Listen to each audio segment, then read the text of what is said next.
Hey guys, Tom here. Today's tutorial is going to be on Premiere Pro and just getting the basics of the program. I'm using the 2014 Creative Cloud Edition, and I'm also running OS X Yosemite, which is Apple's latest release at the time of this video. So load up your application and it's going to load the plugins and the files from your computer, and once it's done it's going to load up this window, which is basically the welcome splash screen for the program. Now from this screen you can load previous projects, you can use these links to go to some resources and things online, or you can create a new project, which is what we're going to do for this tutorial. So you click to create a new project and it will load up this window. Now from this window you can name your project. I'm going to call this tutorial, and you can also set a location to save the project, which for now we're going to put on the desktop, and I'm going to put it in a new folder called tutorial, which you'll see will load up right here. Now it's generally a good idea to save all your files within this folder, as it means you can keep all your projects organized and everything in one location. So once you've done that, you're going to click choose. And I would also note that there's various rendering and playback methods in Premiere Pro. So if you have a good computer with a good graphics card, you can select CUDA or OpenCL. However, if you don't, you're just going to use CPU, which will be this bottom option here. And generally the GPU will be a lot quicker than the CPU. You also have scratch disk tabs, which just covers like preview files and that sort of thing, which I generally keep same as project, so I'll just put it in this tutorial folder along with everything else. And if you're running out of space, you can delete these at the end because you don't really need them. You can just generate them again when you load up the project. So click OK and a new window will open, and this is basically what you'll see. You might see something different but depending on your version. However, you can come up to window, click workspace, and go through different presets. If you want to see a video or anything, please let me know on how to configure workspaces and I'll do that for you. But for now I'm going to use this one because that's probably what you're going to see in your when you open up yours. So it may look a bit overwhelming, but it's actually quite simple. You basically have a source window, which is your source footage essentially.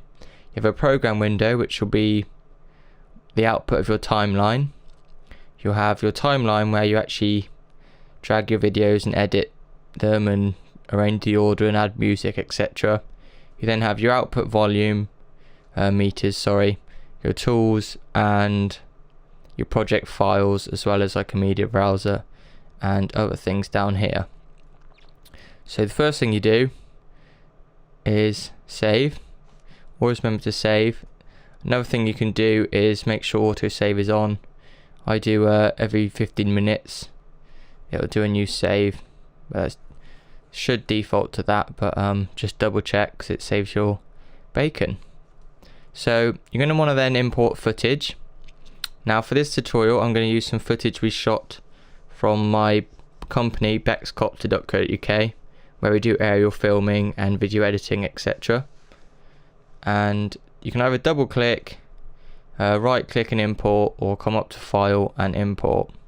So I'm going to load up a Finder window, and it will default to your tutorial folder or whatever else you've named your project, and you can then choose your files.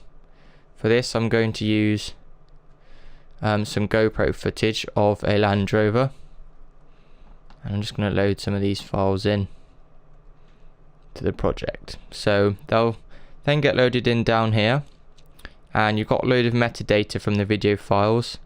These ones are MP4s, but you may have .movs and whatever else you're using.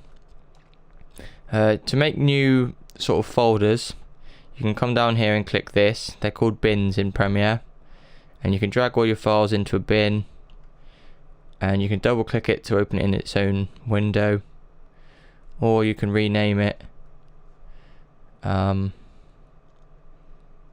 like so. and call it footage, for example.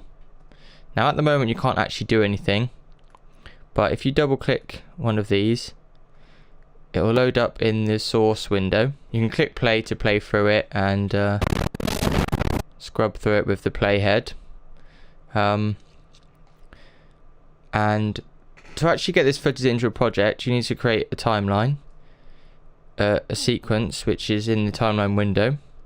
So the easiest way is grab the video you want, drag it over here and let go.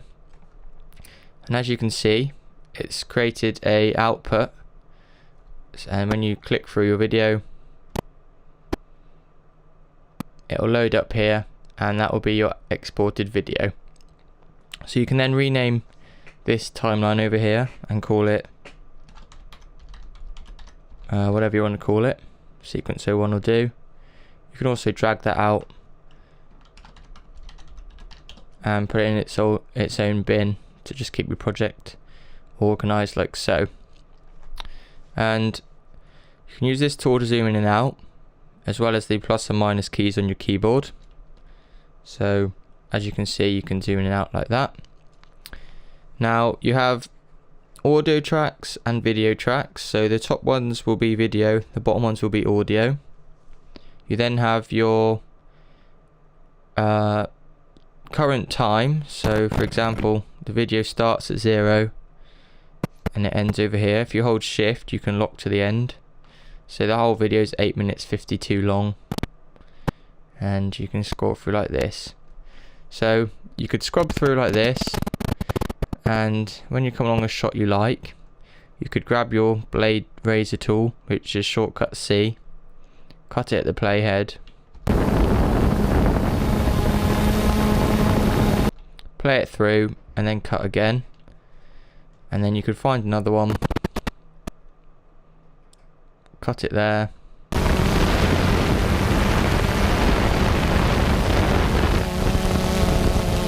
play along and cut it again. You can then use V or click the selection tool and delete the footage you didn't want. And now you've got 2 video clips in your timeline. If you right click ripple delete, that will delete the gap between the clips. I'll then zoom in a bit, and as you can see, you can play between the 2 clips. And I'm also going to right click and ripple delete, which will bring it right to the start. Now the alternative way to do that is you double click your media and it'll load up in your source window. And earlier where I said you could scrub through, you could then find a shot you liked. You could use this to mark an in point or I on your keyboard, play it along for a bit,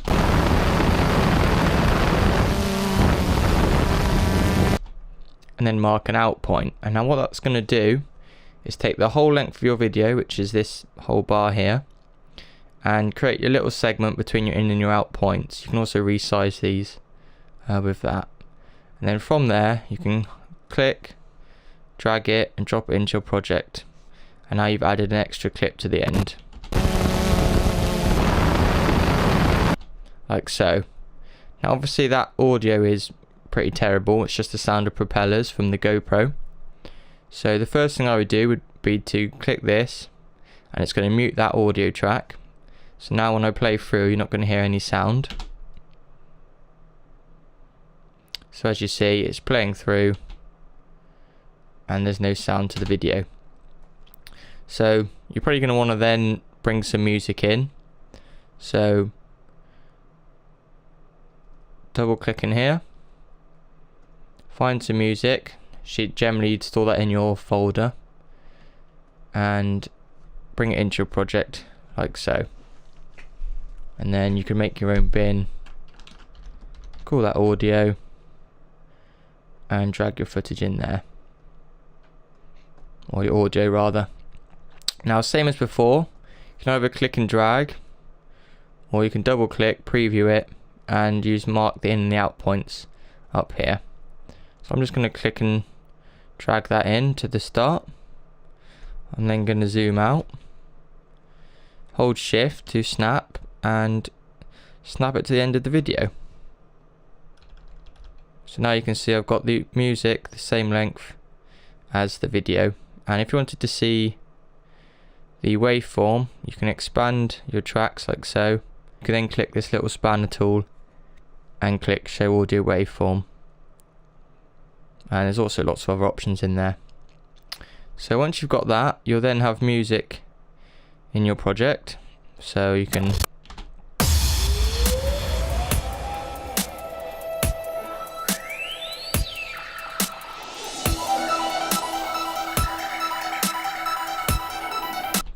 and now you've got music in your project. So another cool tip is you can right click, apply default transition, and the same at the end, and now you've got a fade in and a fade out, which is often quite nice. And you can also do the same to the music, but obviously you'd be spending more time editing this.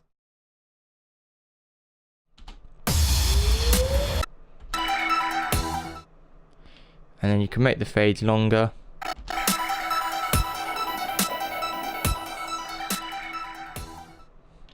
And then have fun, play around, and get your video. So once you've got your final video and you're happy with it, check you've got all the audio and everything right. And you're going to want to then export it. So Premiere Pro has a couple ways of doing that. Firstly, save your project. Then click the timeline you want, so sequence 01. Come up to File and click Export and then Media. And that's going to bring up this new window. Now in this window you'll see you've got a preview of your whole video and a load of export settings. You can also change a couple of things here, but we won't go into that for now. So generally use the sequence in and the out, and if you haven't set it like we haven't, it will default to the start frame and the last frame of any video that's in there. The alternative is, if you just wanted a section of it, you can click here, mark an in, mark an out, and it'll only render between those 2 points. You can also clear in and out, but generally go to the end, use spacebar to snap, hit an out point, hit an in point, and then you've got your in the out point set. Then come up to export media again, and this window will only come up if you've got your sequence selected. So if it isn't coming up, that's what's happened. And now you'll see you've got your video. Now the easiest way is, if you're doing YouTube or anything similar, come in this menu and select H.264, and then Premiere Pro's got a lot of presets, so just select the one that's relevant. For this project it's 2.7K, however I can do YouTube 1080p for example, and it'll resize the video, set all the settings for you. I generally use maximum render quality, and it'll also give you an estimated file size, so you can adjust your bitrate and things to give you better file sizes, which means quicker upload, but it also means less quality in the video. So generally use the setting that you think you're going to want it in. 1080p for YouTube's normally pretty good, and you can either click Q or you can click Export. So make sure you set an output location, so you can put that in your tutorial folder and make a new folder called Exports, and then rename it Sequence 1 1080p YouTube for example, and then you can make a different one for Vimeo or whatever other sites you're going to upload it to. Then click Save and Export. It's then going to export your video, and the amount of time it will take will depend on your computer and your formats that you're using, etc. So once that's done, this window will disappear and it'll look like nothing's happened, but it has actually happened. So once again, click Save, go to your folder, which for me is located on my desktop, and you will have your final output in here, which you can then preview.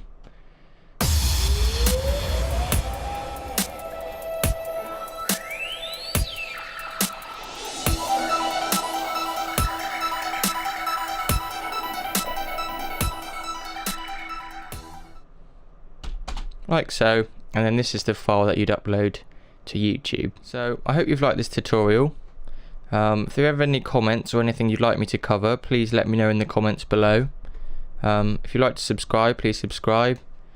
And if you'd like to know a bit more about the footage and where it came from, head on over to YouTube and search for Bexcopter, Bexcopter, and you can find a little bit more about us here. Go to our website and watch the final edited video up here. Just give you a sneak peek.